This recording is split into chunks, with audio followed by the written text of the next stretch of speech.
For the past 2 years, I've gotten to travel the world to some of the most amazing places to capture some amazing content. Welcome to Barcelona. And Spain is one of them.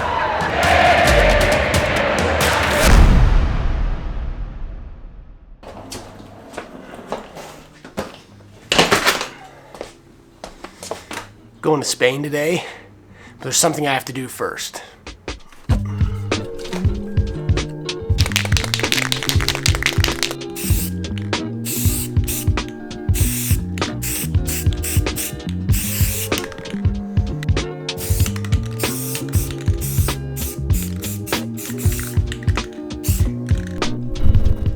See, last time I was on an airplane and I went to Miami, somebody took my luggage on accident. They thought it was theirs, just because mine looks a lot similar to everybody else's.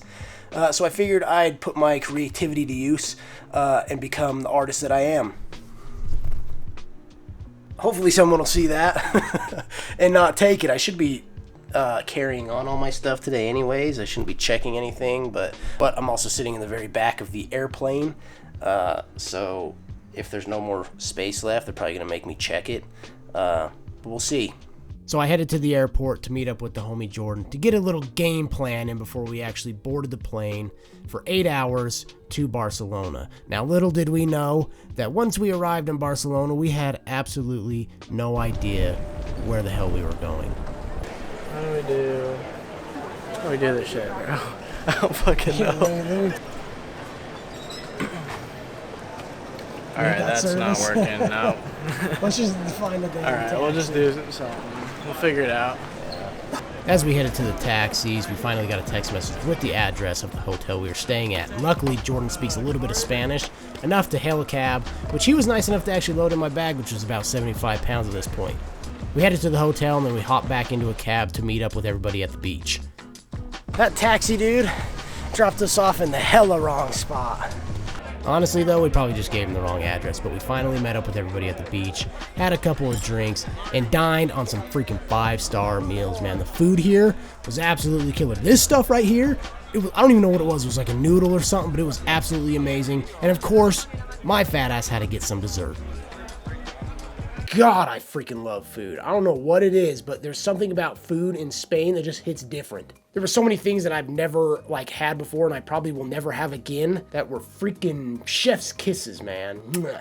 Even their fries were freaking way better. They had these things called Spanish fries. Now, I don't know exactly what they were. I'm pretty sure they were a potato, but they were just fried different. But oh my God, they were good. And I had freaking pigeon. I've never even thought to eat a pigeon in my entire life. But it wasn't like the whole bird. It was in like this ravioli thing. Believe me when I say it was freaking delicious. So I just wanted to stop the video because there's going to be a lot of other food things in this video. But that's just because I'm a fatty and I like to eat. Anyways, as I was so rudely interrupted by myself, we headed to La Sagrada Familia, which is a famous Roman Catholic church nestled in the heart of Barcelona. And I'm telling you, the architecture on this thing was absolutely incredible. But not just on the outside. When you walk on the inside, the ceilings and the floors and the windows are just as equally impressive. This place has so much history, so much in fact that I won't even be able to explain it myself, but it was filled from floor to ceiling with these incredible stained glass windows. And of course, after all of the oohs and the ahs, we got hungry. So of course, we had an amazing dinner at a castle with even better company to finish out our amazing day here in Barcelona. We woke up the next morning bright and early, hopped on a bus for a 4-hour bus ride from Barcelona all the way over to Pamplona, which is where the running of the bulls takes place. We checked into the hotel, got our new digs, and headed down to the lobby to figure out what we got ourselves into. Really glad to have you here. We've felt the intensity level go up about an hour ago. So this is the most unique place I've ever been. I've never seen this many drunk people get along. You guys are here for about 48 hours, and in that 48 hours is about 4 or 5 hours for you to sleep. He wasn't joking.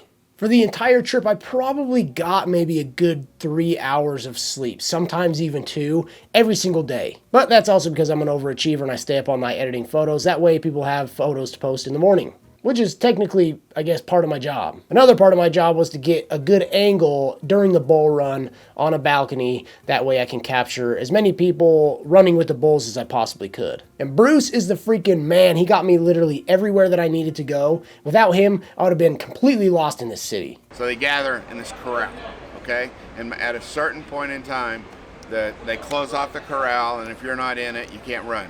But there's no requirements. There's an age requirement, and you can't be. If they see you're drunk, they're not going to really let you in there. You never know how big the crowd's going to be. I mean, it was huge this morning. So we're here at the plaza, and they cleared the street, but they just push all the trash over here on the ground. They said the population of Pamplona is usually about 200,000 people, but during this festival there's about 1.8 million people, so of course it's a little bit dirty. But what's awesome is they have these guys going around with these hoses to clear off all the walkways. That way people aren't tripping over all the garbage and all the slime and nasty stuff while they're running with the bulls. Now, if you're coming out here to run with the bulls, you might as well learn from the best. This is Dennis Clancy. He's the director of Chasing Red. He is actually teaching the guys a respectful and safe way to run with the bulls before they actually do it. After that quick workout, I was on my way to my own personal balcony. So you have to go upstairs first, right? Yeah. Okay. He's the photographer. Okay, perfect. I'm gonna take the owner so that we can go upstairs. It'll put you right overlooking the route, and you'll be right across from the Yes, I'll find them somehow. Good luck. Yeah, thanks.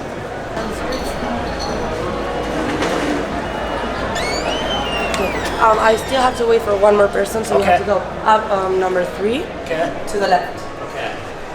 I'll see you shortly. Okay.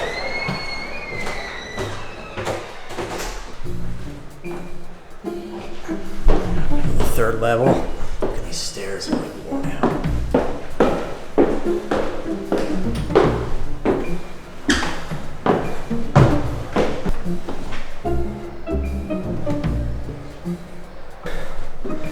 I don't know if I'm supposed to go in or not.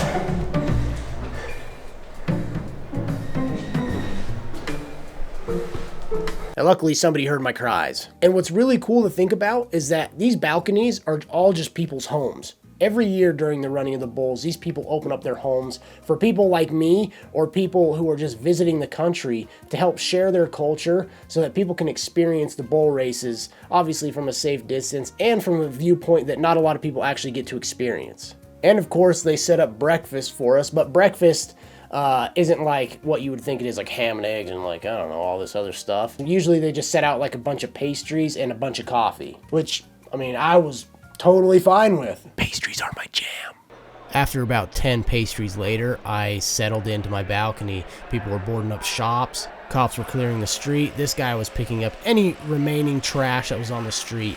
That way people didn't trip over them and get trampled to death by the bulls. These guys are the stars of the show. They use those sticks to get the bulls moving and get them to the end point. They're also the ones who release the beasts. And it was absolute chaos.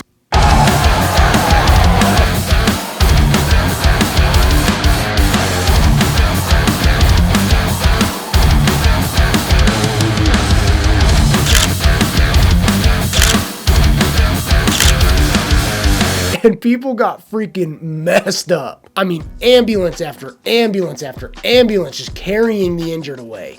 Kind of makes you glad you're just a photo guy. No, all jokes aside, I would have freaking loved to run with the bulls. That's like a once-in-a-lifetime thing. It's on a lot of people's bucket lists, and I was literally right there. Maybe in a couple years. What's crazy that I noticed in Spain is that all the bullfighting arenas are pretty much like football arenas here in the US. They're literally everywhere in every city. And every night that they have a bullfight, these stadiums get packed to the brim. Now, obviously for certain reasons, I can't really show you this part. Now, I can kind of explain it in very minimal detail, but I'm sure you already know during a bullfight, the bull ends up dying. That's how it always has been, and that's how it's always going to be. It's just something that's part of their culture. And one thing I actually didn't know is that the bulls that you run with during the running of the bulls are the ones that matadors actually end up killing. Now, I personally love animals, so it was very interesting and hard to watch. And if you want to know how I felt about it,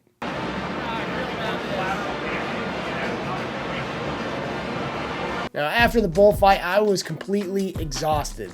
I don't know if it was because I was like full of emotions, it was super hot, the lack of sleep, or because I had to piss. We did end it on a somewhat good note by indulging in some more, you guessed it, food. I don't even know what to say right now. I'm too tired to talk. Me too, Jordan, me too. But we did try some caviar for the first time. I've never had caviar before. I'm a little nervous. Is it good? Not bad. I don't know what the hype's about.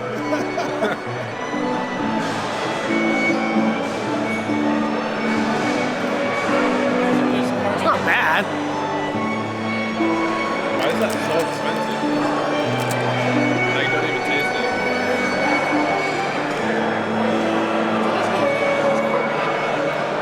What? Yeah, it's just to make people feel fancy. I don't really taste it either. Maybe it's just like topiko, the shit you put on sushi. After filling up on overglorified fish eggs, we jammed into this claustrophobic elevator to go to our own little private party with a DJ and ended the night with the greatest fireworks show I've ever seen. The next morning, we went another 4 hours away to a bullfighting ranch, and our friend here actually got himself walked on a bus. I didn't even know that was a thing. It was super funny. I felt bad for him, and it was like 103 degrees outside there. And it's crazy to think that this bull right here, they said was only about a year old. But being able to see how the locals share their culture with outside people to help them understand the ways of their world, that was the perfect way to end this trip to Pamplona. We then hopped on another bus 4 hours away to Madrid. Now, Madrid is probably my most favorite city that I've ever visited in my entire life. The architecture was just amazing. It was almost like you were walking in the past. Speaking of walking, there's nothing better than walking about 2 miles in the 100-degree weather. Our bus couldn't make it to our hotel in Madrid, so we gotta walk like a half a mile uphill. And I swear to God, my bag is like 100 pounds right now. And it's 102 degrees here, so that's fun. 2 miles later, I still have man tits. And I probably always will. Anyways, when we arrived in Madrid, we got the ultimate tour of the city. Now, this was probably one of my favorite parts. I love learning about the history and the art of places. This place was actually the oldest restaurant in the world. I don't remember what it's called, but this oven that you're about to see has been on for over 300 years, and if they ever turn it off, it'll actually crack and break the oven. This place, I don't remember what it's called. It's actually a pretty famous place here, but what you do is you walk in and you find this little window, and nuns, I guess, I don't know if they're nuns, like that's just what I heard, they give you cookies. Hello. Hola, necesitamos cookies. Está bien, así lo hacemos. 11. What? What? Half a kilo each. No. Todo. Todo galletas. We just need one little piece for everybody. I know, but they sell you half a kilo directly. So if you want to take a kilo for all of us, maybe? Yeah, 1 kilo. So 2 boxes. Ponnos dos que en vez de una para cada uno, mejor dos cajas, por favor. You Yeah, want we to just eat more, want maybe like it's not a that piece. much. Like we don't want to fill up on cookies. We just want If you just want one, we take half a kilo. a kilo is like £1.5 pounds. A pound is 450 grams. So Yeah, 2 pounds so per it's one like 2. is 1 kilo. We just need 1 kilo. I know that because I watched the UFC. The cookies were okay. They weren't your average chocolate chip cookies, obviously. They kind of reminded me of the Christmas cookies you'd get in those big metal tins. Then we went to Mercado de San Miguel to eat some more. This is just a big market with a bunch of unique foods like these lamb legs or these ham legs, whatever these things are. Sorry, I don't know what they are. I settled for a hamburger just because I was craving one. And of course, I made my way over to the pastry shop to get a chocolate croissant. Then to end our jam-packed trip to Spain, we went to a flamenco show. I am a fan of performing arts, and if you ever come to Spain, you have to come to one of these shows. It was absolutely incredible, and I had goosebumps by the end of it. So there you have it. that was my trip to Spain. It's been about 2 weeks since I've actually been back, and I'm actually still trying to catch up on sleep just because I've got behind on work while I was actually there. But I just want to say that I am extremely, extremely grateful. Not a lot of people get to experience what I've got to experience in the last 2 years. And it's amazing that I get to experience all these things while pursuing a passion and making a living for myself. These trips are 100% paid for. I don't have to pay for food, for hotels, for airfare, anything like that. And I know for a lot of creators, photographers, videographers, cinematographers, actors, all this kind of stuff, they all want to travel the world to pursue their passion and to make a living while doing it. And I'm here to tell you it is possible. About 3 years ago, I would have never guessed that I would be in the situation or in the positions that I am now. Eventually, I might make another video on how creators such as like myself can actually get jobs like this and who can travel the world and actually make a living doing it. There's a ton of different ways. This is just the way that I do it. But there are a ton of different opportunities out there for creatives to travel the world, create some awesome content, and share their stories with the world. I hope you guys enjoyed the video. I'll be making another one next week as well. Thanks for watching.